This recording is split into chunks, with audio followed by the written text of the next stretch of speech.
आगे के एपिसोड 24 में हमें दिखा था मैक्स ने लुओ यांग का खोपड़ी फोड़ के उसे मार दिया था, लेकिन अब मैटर और भी ज़्यादा गर्म होने वाला है क्योंकि अभी तक मार्गरेट मैक्रॉन बाकी है। अब आगे, लेकिन जल्दी से इंट्रो देख लो।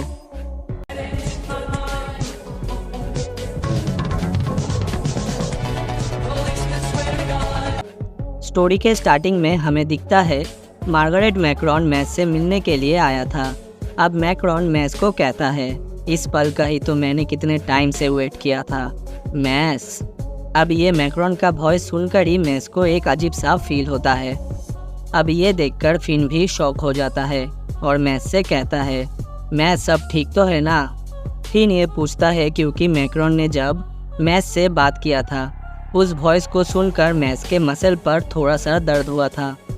ये देखकर मैक्स भी थोड़ा शॉक था। अब प्रोफेसर को दिखाया जाता है जो कि बोल रहे थे, मैक्स वर्सेस मार्गरेट मैक्रॉन। सही में शायद अब मैक्स के जीत का सिलसिला ख़त्म हो सकता है। अब कार्लो गैना कहते हैं, श्रीमान professor, last year Ryan AIIMS divine missionary बन पाया, इसका सिर्फ एक ही कारण है क्योंकि उस साल मार्गरेट मैक्रॉन ने हिस्सा नहीं लिया था डिवाइन मिशनरी के एग्ज़ाम में, और मैं मैजिक टैलेंट एडमिनिस्ट्रेशन का हेड हूँ। इसीलिए मैं सारे कैंडिडेट को अच्छे से जांच पड़ताल करता हूँ और मेरे ख्याल से इस साल का डिवाइन मिशनरी बनने के लिए बेस्ट और श्योरेस्ट कैंडिडेट है मार्गरेट मैक्रॉन। कुछ साल पहले एक टूर्नामेंट में मैंने अपने आँखों से देखा था मार्गरेट मैक्रॉन को परफॉर्म करते हुए। उसकी सेकेंड स्पेल तो बाप रे बाप, सच में बहुत ही खतरनाक है। प्रोफेसर ये सब सुन के कहते हैं, हाँ ये बात तो सच है, लेकिन फिर कुछ सोच के कहते हैं, मुझे माफ़ कर दो। प्रोफेसर माफ़ी मांगते हैं क्योंकि उन्होंने इस बात को बहुत ही फ़नी वे में कहा था। प्रोफेसर कहते हैं कार्लो गैना से, आप उस बच्चे के ऊपर वास्तव में ही थोड़ा ज़्यादा ध्यान दे रहे हो, ये देखने के लिए कि वो सच में लायक है कि नहीं। कार्लो गैना कहता है, मुझे लगता है कि मार्गरेट मैक्रॉन एक डिवाइन मिशनरी बनने के लिए सबसे तगड़ा कैंडिडेट है। इसीलिए मुझे थोड़ा डाउट है कि मैक्स के पास उतना ज़्यादा पावर है भी या नहीं, क्योंकि उनके बीच का अंतर बहुत ही ज़्यादा है। अब मार्गरेट मैक्रॉन को दिखाया जाता है जो कि एक वेटिंग रूम पर वेट कर रहे थे। अब वहाँ एक चपुतिया बंदा दौड़ते हुए आता है और मैक्रॉन से कहता है, मैक्स ने मुझे पहले राउंड पे ही बेवकूफ़ बना दिया, इसीलिए उसे इसका भुगतान करना ही पड़ेगा। और आपने सुना मैक्स के पास कोई भी जादुई पावर नहीं, इसीलिए एक मैजिक यूज़र होने के नाते आपको उसे दिखाना चाहिए कि कौन बॉस है, और अगर आप कहे तो मैं उसका पेट खराब कर देता हूँ। अब ये सुन के मैक्रॉन उस पर एक जोरदार अटैक करता है और कहता है, सुन बे साले, अगर अगली बार से मुझे स्पॉइलर देने की कोशिश की तो मैं तुझे जान से मार दूंगा, समझ गया। उसके बाद ही हम देखते हैं मैक्रॉन के पीछे ऑर्टर मैदेल खड़ा है और ऑर्टर मैक्रॉन को कहता है, ये शायद तुम्हारे साथ भी हो सकता है, इसीलिए अगर सही से काम करोगे तो मैं भी चुप रहूँगा। मैक्रॉन कहता है, अच्छी बात है। अब जिस बंदे को मैक्रॉन ने मारा था वो बंदा उठ के सोचता है, एक डिवाइन मिशनरी भी मैक्रॉन का घमंड नहीं तोड़ पा रहा, मैक्रॉन तो बहुत ही बैड एस है। अब मैक्स पर सीन जाता है जो कि वेटिंग रूम पर बैठा था और अपने मनी मन बात कर रहा था, आखिर हम इतनी कड़ी ट्रेनिंग क्यों करते हैं, पूछो मुझसे। अब मैक्स खुद ही को आंसर करता है, असल में मेरे जो पापा है उन्होंने मुझे ये करवाना शुरू किया था। ये काम कठिन था और थकाउदार भी, इसी वजह से इससे मुझे नफरत होता था, मगर फिर भी मैं अपने हर एक शिकायतों के साथ अपने डंबल्स में वज़न ऐड करते रहा और आज इसी वजह से मुझे अपने आप पर गर्व है। आप लोग जानना चाहते हो मैं डंबल्स क्यों उठाता हूँ? मैं डंबल्स उठाता हूँ क्योंकि वो मेरे सामने होते हैं। फिर मैं सोचता है, आखिर इंसानों के पास हाथ क्यों होता है? क्योंकि उससे वो डंबल्स उठाते हैं। इंसानों के पास पैर क्यों होता है? क्योंकि उससे वो लोग डेडलिफ्ट करते हैं। फिर ये देख के सोचता है, वो अपने आप में ही बात कर रहा है जबकि उसे कोई नहीं सुन रहा। अब फिर सोचता है, मुझे ऐसा क्यों लग रहा है कि हम सिर्फ टाइम वेस्ट कर रहे हैं। अब डॉट और लेमन को देखते हैं जो कि डांस कर रहे थे डॉट कह रहा था लव मी। लेमन कहती है कभी नहीं। अब फिन ये सब देख के कह रहा था मुझे घर जाना है। लेकिन डॉट अब रो रहा था और बोलता है हाय रे रब्बा, मेरा दिल ही टूट गया।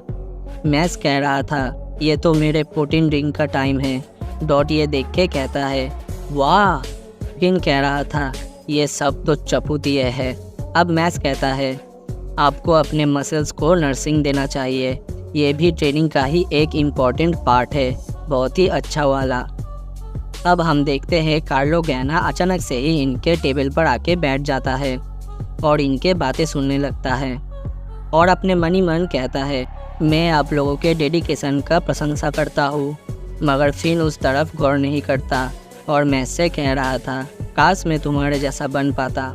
लेकिन तभी मैस का ध्यान कार्लो गैना के तरफ जाता है और मैस कहता है यही वो डिवाइन मिशनरी है जिसने कि मुझे बुली किया था।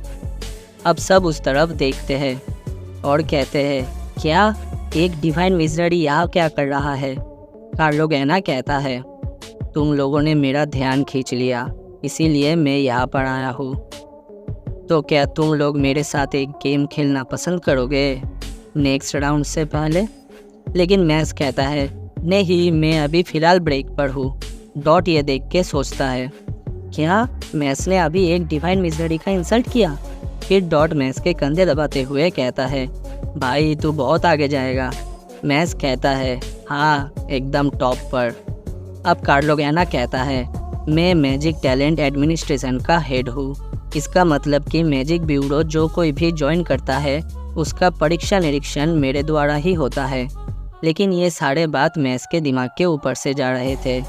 कार्लो गैना कहता है हाँ, और जो कुछ भी मैं देख रहा हूँ यदि वो अगर मुझे पसंद नहीं आता तो हो सकता है कि आप डिवाइन मिशनरी ना बन पाओ। लेकिन मैस को अभी भी कुछ समझ में नहीं आता। फिर कार्लो गैना कहता है चलो जो भी हो चॉइस तुम्हारा है, क्योंकि इन सब के बाद भी मैं मैजिक टैलेंट एडमिनिस्ट्रेशन का हेड ही रहूँगा। अब मैस अचानक से ही कहता है हाँ मैं खेलूँगा। फिर ये देख के शौक था और कह रहा था ये अभी के अभी खेलने जा रहे हैं। लेकिन कार्लो गैना कहता है मगर प्राइज के बिना गेम खेलने में क्या मज़ा, इसीलिए तुम्हारे लिए एक प्राइज़ है। अगर तुमने मुझे हरा दिया तो मैं तुम्हें इस टेस्ट पर सीधे पास करवा दूंगा। जो सुन के फिन चिल्लाता है क्या वो इसे सीधा पास करवा देगा। और मैस कहता है स्वीट और कहता है तो हम कौन सा गेम खेलने वाले हैं। कार्लो गैना कहता है ये बहुत ही सिंपल है, तुमने अगर देखा तो तुम हार गए। कार्लो गैना का मतलब था जिधर भी मैं अपनी उंगलियां दिखाऊंगा उस तरफ तुम्हें नहीं देखना, और अगर तुमने उस तरफ देख लिया तो तुम हार जाओगे। अब मैस कहता है ओ अच्छा ये गेम, ये तो मेरे लिए बहुत बढ़िया है। अब मैस के उंगलियों को देखते हैं जो कि 1000 के स्पीड पर घूम रहा था। आज के वीडियो में बस इतना ही। नेक्स्ट वीडियो खतरनाक होने वाला है क्योंकि उसमें मार्गरेट मैक्रॉन और मैस का फाइट शुरू होने वाला है। तो उस वीडियो के लिए बस थोड़ा सा वेट कर लो क्योंकि कल सुबह फिर से न्यू वीडियो आ जाएगा। और अगर ये वीडियो पसंद आता है तो एक लाइक करके चैनल को सब्सक्राइब करके बेल नोटिफिकेशन को भी ऑल पर सेट कर देना ताकि मेरी कोई भी आने वाली वीडियो आप लोग मिस ना कर सके।